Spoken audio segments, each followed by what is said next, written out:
Welcome to the U.S. Manufacturing Today podcast, your hub of information about the U.S. manufacturing and distribution industry.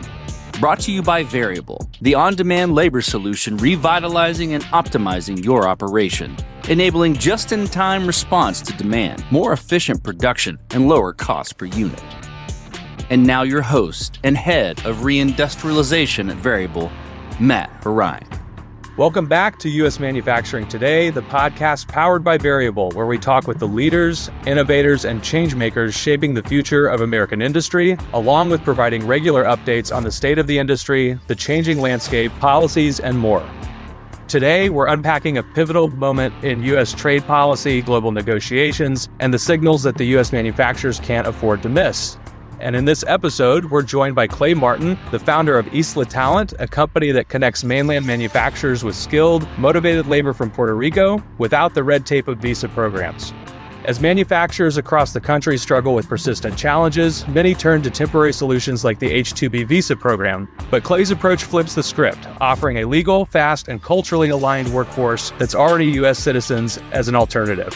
We'll dig into the key differences between H-2B labor and this Puerto Rican solution, how manufacturers can tap into this underutilized pipeline, and why Isla Talent is helping businesses rethink what sustainable labor strategy really looks like. Clay, welcome to the show. Thanks, Matt.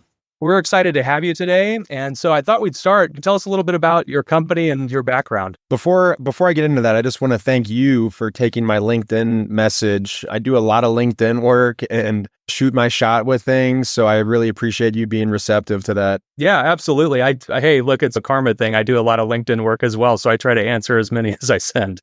Good. I appreciate that. So yeah, my name's Clay Martin. I'm the owner of Isla Talent, founder. Started my career with the Peace Corps out of college. I was always into Spanish and Latin American culture. And I've spent 4 years working alongside tribes in Latin America, in Ecuador and Panama. So I was an agriculture volunteer, helping out indigenous people with farming and community tourism and things like that. So I did have a machete. That was kind of wild. Slept a lot in my hammock. And honestly, it was one of the best experiences of my life, one of the most valuable experiences of my life. No, that's great. Well, thank you for your service in the Peace Corps. I know we talked about that a little bit before you came on the show. And in the spirit of it, I think JFK started the Peace Corps, right? I think he said, the quality and spirit of our own society must justify and support our efforts abroad. So it's a really big, important thing for our foreign policy and just putting our best image out there in the world. So thank you for your service in the Peace Corps. When I got back from the Peace Corps, Matt, the first job that I got was managing dairy farm workers in upstate New York. So I was in my late 20s and it was a perfect job for someone, or at least for me, coming right out of the Peace Corps, because it gave me some flexibility and a little adventure. And I would travel around to these farms in upstate New York and be like a translator and a recruiter. And the majority of the people that I was collaborating with or recruiting and translating for were migrant workers from Mexico. But later on, my boss decided to start recruiting people from Puerto Rico because they're U.S. citizens. There's no visas needed. There's the paperwork. It's all legit. And so that's how I got involved with the recruiting from Puerto Rico thing. That lasted about, maybe 2 years working in upstate New York. And then I moved back to Ohio, where my parents are from, and I gave the whole corporate recruiting job an opportunity, a chance, and I only lasted 6 months. Definitely wasn't for me, to be honest, tucking in my shirt every day, having a little cubicle. So thankfully, I got laid off. And I was in my early 30s, and I think I had just moved out of my parents' place. One of those situations, I was living in my parents' basement, and I'd had my own apartment shortly after I got laid off. And I was like, oh my gosh, I got to figure out my life. I've been unemployed for a while, and I just started thinking about it. And because I had experience recruiting from Puerto Rico, I decided that I did a little research about the H-2B program and how erratic it is and how hard and all the red tape. And it was one of those things where I started a business overnight, recruiting job seekers from Puerto Rico for the manual labor in manufacturing industry. Yeah, that's a really interesting backstory. And I think there's a lot of clarifying moments all of us have in our early careers. I've certainly been through a few of those. At some point, it does come into focus, and those experiences seem to funnel into this very specific pipeline. And like you mentioned, very different than the H-2B visa process or traditional manufacturing hiring. And I think what we get from our audience is most businesses are trying to find ways to be creative to solve a piece of the puzzle. There's never a one-shot solution that fixes everything for everybody. which is, what we find at Variable to be true all the time. And with that, Puerto Rico is such a powerful and yet overlooked labor pool potential. We talked about it, and I think I passed my quiz when we first talked about it. The only difference between the Puerto Rican people and U.S. citizens on the mainland is they don't vote in presidential elections, is it? So a lot less red tape, and that's the extent of my knowledge. So what kind of skill sets and industries have you seen Puerto Rican talent thrive in, and how is that taking shape? Mostly, like I was saying before, it's mostly been manual labor and manufacturing. So a lot of landscaping, construction, hospitality, and then of course, manufacturing. And contrary to what a lot of people believe, Puerto Rico does have it's pretty big in the manufacturing industry, especially pharmaceuticals. And a lot of people in Puerto Rico, they want to work in that industry, not only in Puerto Rico, but when they come here. So we also get a lot of welders, a lot of forklift drivers, mechanics, stuff like that, some skilled labor, but then also entry-level labor, people that just want to work on the line. It's been quite a ride. When I started my first business recruiting from Puerto Rico, I literally bought a one-way ticket and flew to Puerto Rico, rented a purple Jeep, unlimited time, I just rented it I didn't even know when I'd turn it back. And I flew my best friend in town from wherever he was. He was getting his PhD, and I said, I'm starting this business. I need you to help me build a talent pool in Puerto Rico. And we spent a month literally traveling around to communities and towns and doing job fairs. And that's how I built my reputation in the talent pool. You've covered a broad range of skill sets there, and I think we can really dive into some of the key differences between that and H-2B labor. What are the major differences between those types of visa workers, the things that we see, especially in today's environment, and your solution? My tagline, Matt, is recruiting from Puerto Rico, no visas needed, no red tape. But that's the biggest thing. H-2B, it takes a long time. It's a legal process. Visas are involved. Fees are involved. A lottery is involved. A lot of unknown what could happen with the government, immigration. I'm sure you've heard tons of stories. Companies thinking they're going to get their workers, then they get stuck at the border. Anything. Expecting their workers to start in March. They don't start until June because something happened. Maybe they don't get their workers and they invest all this money. So that was a lot about H-2B, but and also to my knowledge, H-2B workers are tied to one company. Their visa is specific to one company. They can't just decide to go and work somewhere else. My services or my program, recruiting from Puerto Rico, there is no red tape. There is no visa. If a company called me today and said, I need 10 workers, it's very realistic that I could have 10 workers working for them, arriving probably within a week. It takes me maybe 48, 72 hours to identify the talent, interview them, vet them, and then we look into flying them from Puerto Rico to the location. So it's a very quick process. And then no regulations. Is it called the prevailing wage? There's no prevailing wage H-2B program. They have to make a certain amount of money. So yeah, essentially it's no red tape. That's the tagline.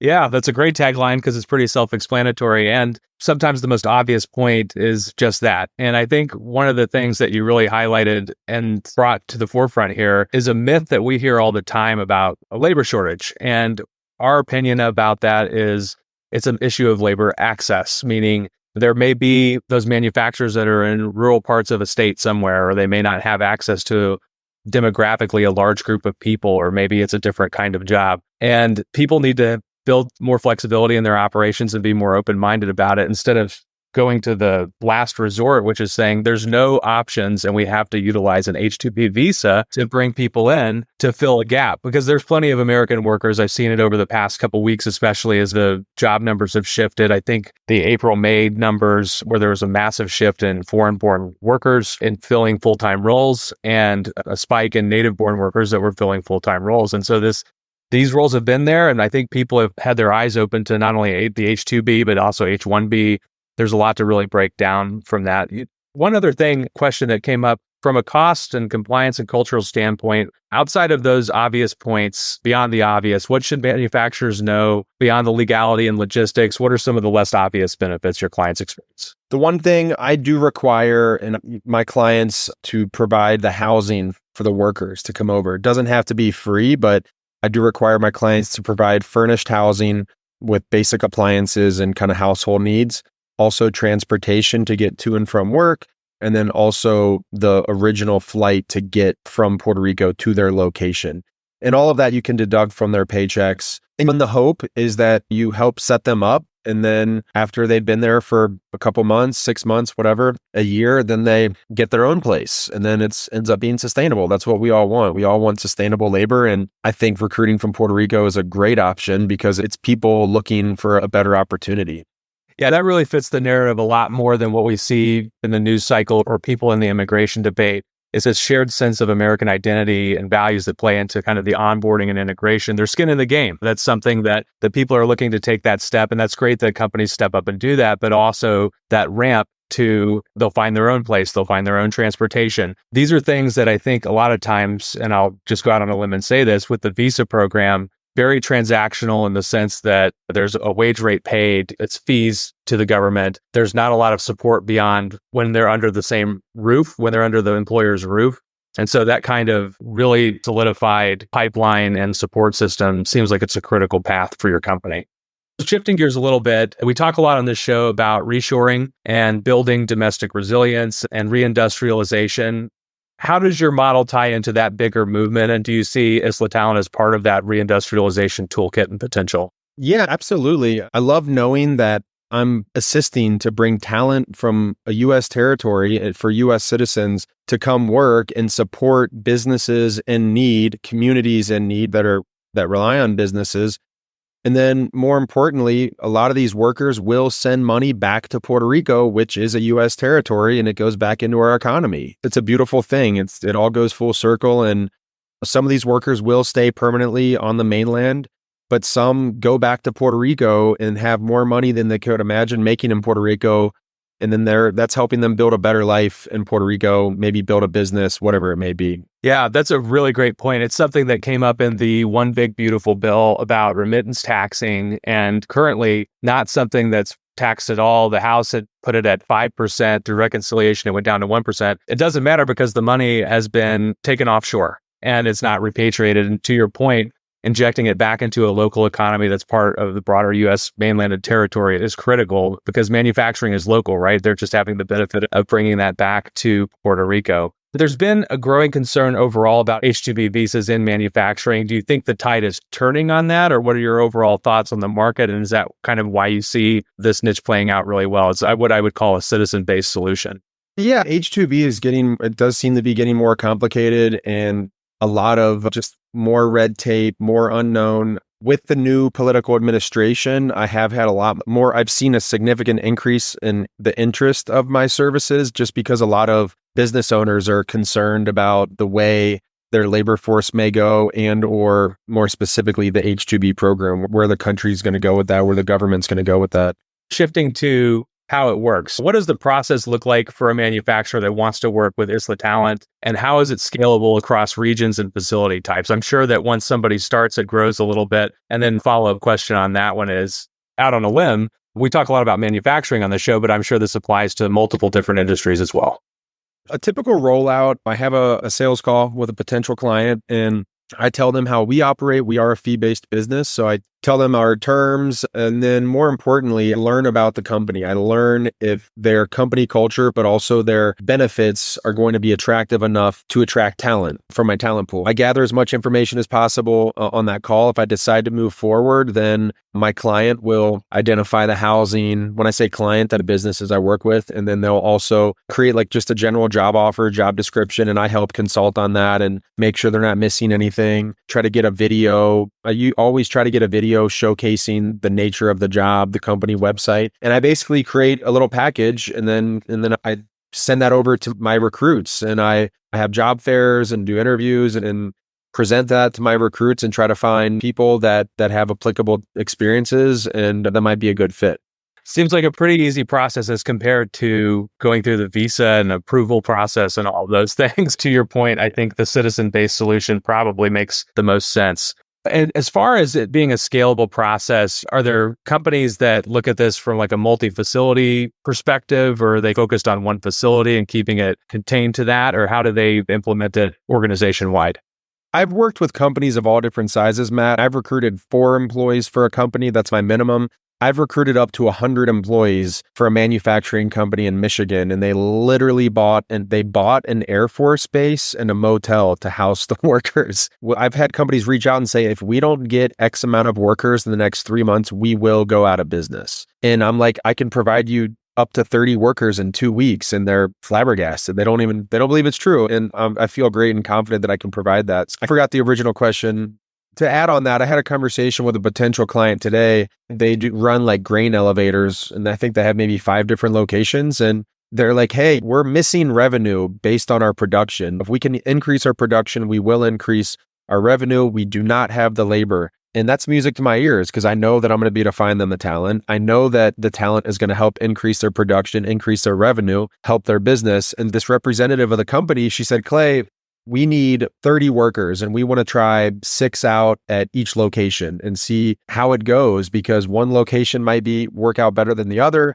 And I love that. I love that they're open-minded enough to know that because she basically was telling me that she knows that this isn't black and white. The services that I provide, placing talent isn't black and white. Whether people work out or not, it could depend on the weather in a town. It could depend on the community, how open the community is. It could depend on their supervisors and the company, the specific culture of the local community or the local company. So I love the fact that this woman was very open to trying it out and seeing what works in certain locations. No, that's exactly it. It's how is it scalable in the sense that people can do this fairly rapidly and across larger organizations. And at Variable, we know that the number one capacity constraint in operations is labor. And one of the biggest challenges is missed revenue. We're in an environment where, one of the great quotes from our show, we had a guest on recently, said 90% of my orders were from being able to confidently pick up the phone and know that I could source, quote, and fulfill their order.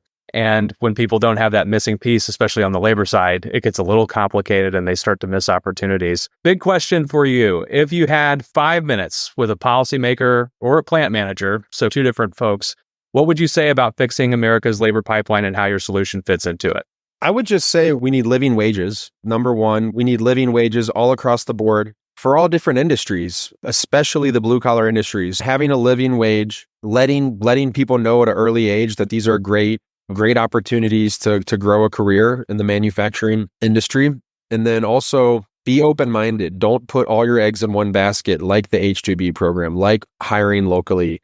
Be open to hiring U.S. citizens from Puerto Rico that do not need a visa, no red tape, no visas needed. So just having an open mind, and then also policymakers and economists just helping increase those wages. It's always funny to me because people will so openly talk about a labor shortage or a labor problem or people not wanting to work, but nobody wants to address that wage rates have remained fairly stagnant in manufacturing for decades. And a lot of it is, you can tie that to globalization. You can tie that to the rising cost of living and other facets of life, but they have not kept pace. And so people find other ways to explain it away. And what ends up happening is they find the hardest route. They commit to the hardest route. Like, I'm going to look at the most bureaucratic process of not hiring local, not using U.S. citizen-based recruiting, and keeping my wage rates suppressed and talking about a labor shortage. We see it all the time with people who want to grow, but they end up stepping in their own way from time to time.